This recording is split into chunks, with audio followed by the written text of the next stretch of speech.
The triple goddesses of Cackle Cackle Boom are here to lighten the mood and brighten your day.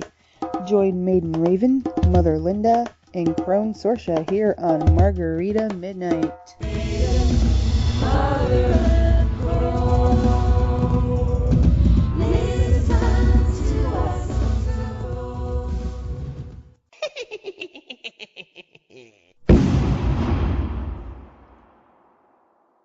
This might be a very weird show because Sorsha isn't here. But we have Lycan and we have Raven. And me. Hello, hello, hello. Yeah. Today we were talking a little bit about spring because it's the equinox tomorrow. Raven, start. What do you plan to do for a spring celebration this year? I'll be babysitting. That is my life now. Yeah, but you can have fun with the kids. Yeah. Paint eggs, things like that. Very neutral. I know we'll be painting eggs because we always do that. And I'm going to try to watch the eclipse. I think they said it's only on the North Pole it'll be a total eclipse. So, but I think it's something like, it's 46 years between eclipses like this one and 5,000 years between constellations like we're in tomorrow, where those three things happen at once. The dark moon. Yeah, you have a dark moon, you have a full eclipse, and you have the vernal equinox on the same day. So who knows what craziness will happen tomorrow. Mm-hmm. If you see a black cat crossing your path, I mean, that cat is going somewhere. He's doing cat stuff. Yeah. Leave him alone. Or pet him. Right. He's not doing anything else but cat stuff. He doesn't care what you're up to. I'm trying to do something to him. And this little Superstition Streak has been brought to you by Random. Yeah, random thoughts. So, what are you up to tomorrow? Like, I'm actually going to be out in the woods hunting for whitetail sheds tomorrow, so at least during the daytime hours. Antlers or antlers? Yeah. I don't want to shed fur. They can keep that. Yeah, they shed that anyway. Shed the winter fur. Yeah. See, that just seems like kind of a bad idea for me. You know, let's find all the whitetail fur that we can. Yeah. Wait, it's itchy.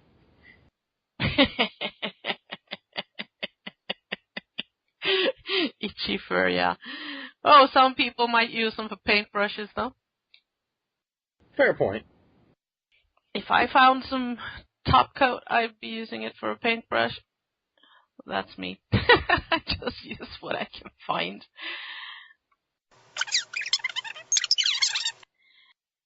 This is our fish slap of the week. This woman and her 13-year-old son went into, does it even say where? Into a store. Probably an Apple store. Yeah, Apple store, probably. And, to get her son's black iPhone fixed. And, like, I guess the whole front face of it was busted. So she's already being a turd about it. So they turn it in to get it fixed, and they come out with the screen. They're completely out of black screens. And so there's a white one on it. So they won't have the black screens until the week after. And she is not happy about this because, in her opinion, a white screen was too girly. Just because it was white. So now her son's phone is girlified because it has a white screen. And the boy's like thinking, "Oh my God, shut up. Just take the phone and let's go home." You're embarrassing me. My little mom over here is going, well, it was black, now it's white. And she's gesturing at it. She's like, oh, can you not see this? Yes, I can see this. Question, how is this feminine? Yes. Because What makes white feminine color, I think? Don't men wear white shirts? Yes. I mean, I've heard about the whole you're not supposed to wear white after Labor Day thing, but I didn't know, whether I wasn't allowed to wear white. Nobody told me. Just think of all those years that I went wearing a white shirt. It's like, oh my God, I was wearing a girl shirt. Who knew? Some guys may have a problem when their shirts turn pink in the washing machine, but that's pink. Pink or purple, I could have maybe understood that because it's society's interpretation of what's girly and not. But I had a pink cancel wearing shirt. It was great. Love that thing. Yeah, I don't have a problem with guys wearing whatever color they feel like. That guy's wearing pink, so he looks fabulous.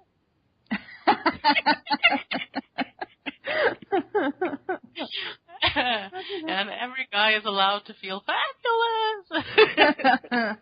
Wants to.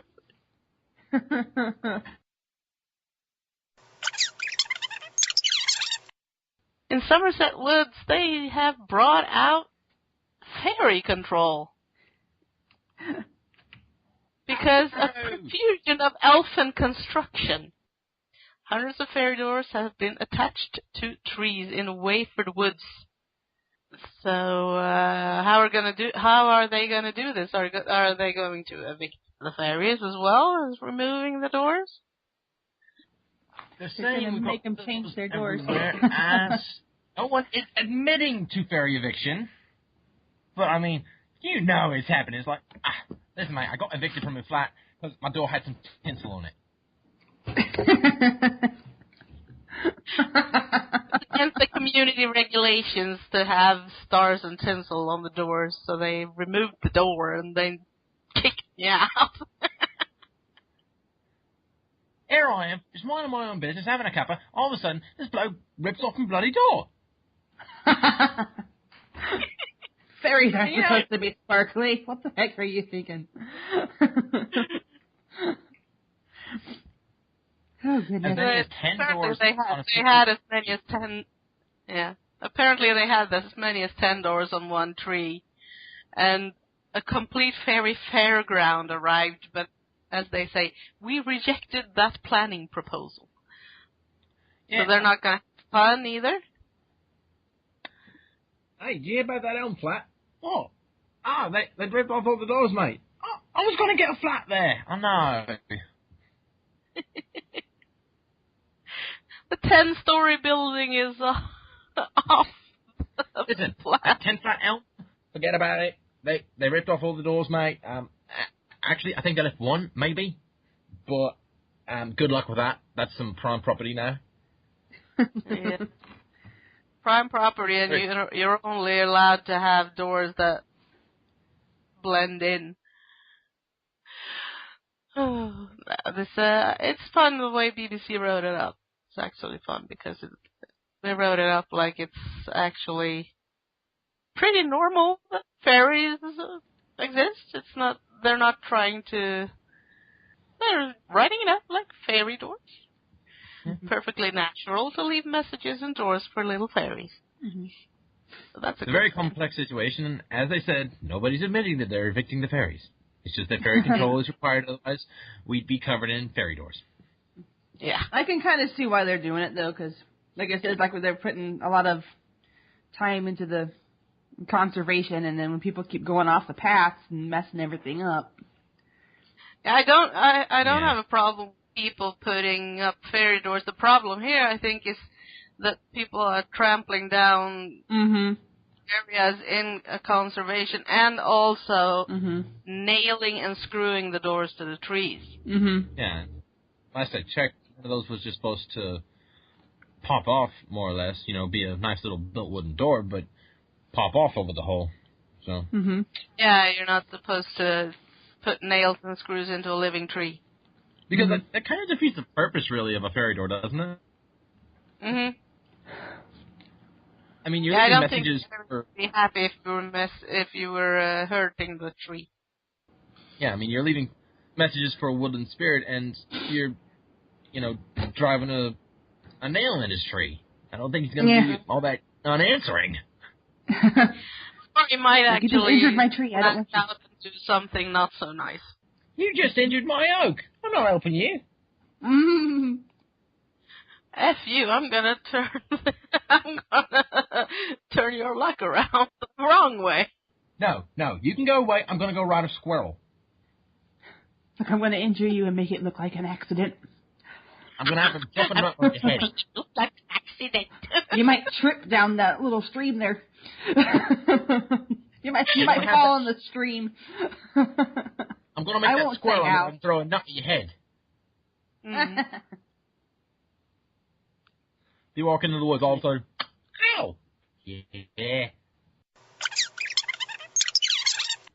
I thought we'd take a little moment to talk about a picture we usually see a lot around this time of year.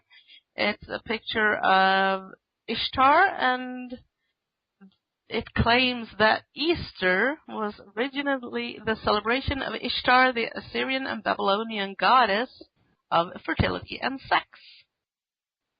There's a little problem about that.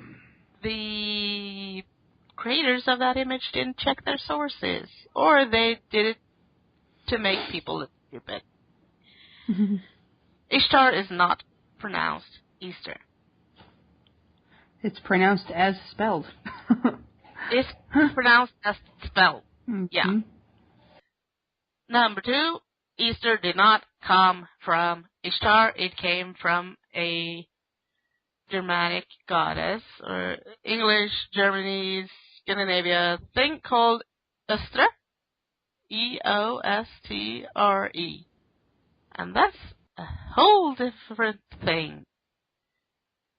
That's also the source for Stara. But if they don't check their sources, keep sharing that image, they will look like morons to those who actually... You done goofed. You done goofed. They look like an idiot trying to make others look like idiots. Yeah, Into the Mound on Blogspot did a post on that last year in April.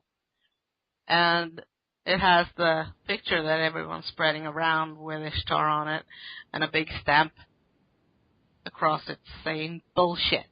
So maybe we should share that one instead. Yeah.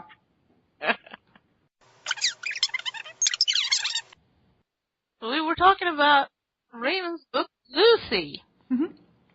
Tell us a little bit about what that book is, so we can plug it for you. There's a little girl, a little 5 to 6 year old girl with her possessed toy bunny. That sounds like fun. Are you kidding? But well, she has this like ratty. He hates being called ratty, by the way. This little beat up toy rabbit, and she had it when she was a baby, and then she still has it as she gets to school age. So she starts taking him to school, and she gets bullied for it, and then stuff starts happening.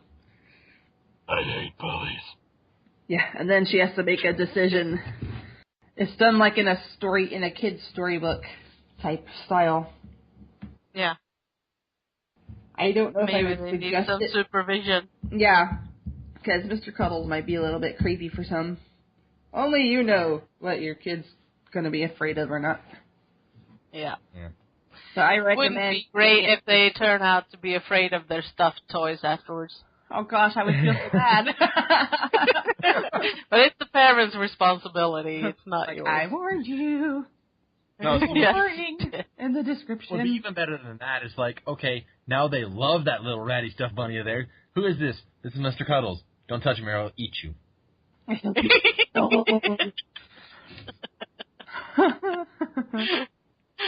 Okay. Yeah. Excuse me, Mr. and Mrs. Smith. Just Your daughter said that her bunny would eat her friend's soul if she didn't give her a cookie.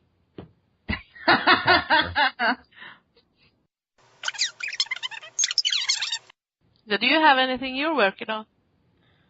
Me personally, aside from, I'm actually going to start, like I said, I'm going out and looking for deer antlers here probably tomorrow. I might actually start tonight, but I'm thinking about starting to make dream catchers out of those. Yeah. Because, I've had a dream catcher sitting over my bed for as long as I can remember, and my Uncle Mikey made that for me, and I don't know, it's just, whenever I would move somewhere, that's the first thing that would always go up. It's just that dream catcher over my bed. So if I could, sort of spread that sense of security, because even whenever I got older, it's just like, okay, that, when I was in sort of this, I guess, really cynical phase, that was always still there, because, I don't know, it's just that little bit of comfort, I suppose. Yeah. So. Yeah, a lot of people need it. Yeah. And plus, all the natural materials I'm going to use feathers that I find in the woods and in the roads and stuff like that. Because I found some really beautiful, just smaller feathers that would be great on a dream catcher or something like that. And use those. So you have to post pictures afterwards. Yeah, if I can ever actually get started on this. Well, we're going to hold you to that. Oh. We're going to keep asking, where are those dream catchers at? Right. Need to do the dream catcher thing. We were pestering Raven about Lucy and Mr. Cuddles. Oh, man. I feel bad about all that, because I think I feel like I pestered her so much with that. No, you guys kept me on task. It got done. Well, I think accountability partner is the nice thing to call it. Yeah. She's been hiding from the kid all day. He likes to chase her down. And she runs. She's like, "Don't touch me! You're human! Do not touch me! I'm a cat, and you shall not touch me! I'm doing cat things, and I do not wish to be touched. Ever!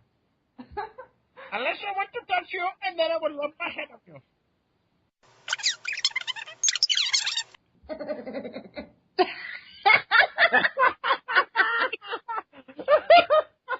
Oh, I love those little sound bites.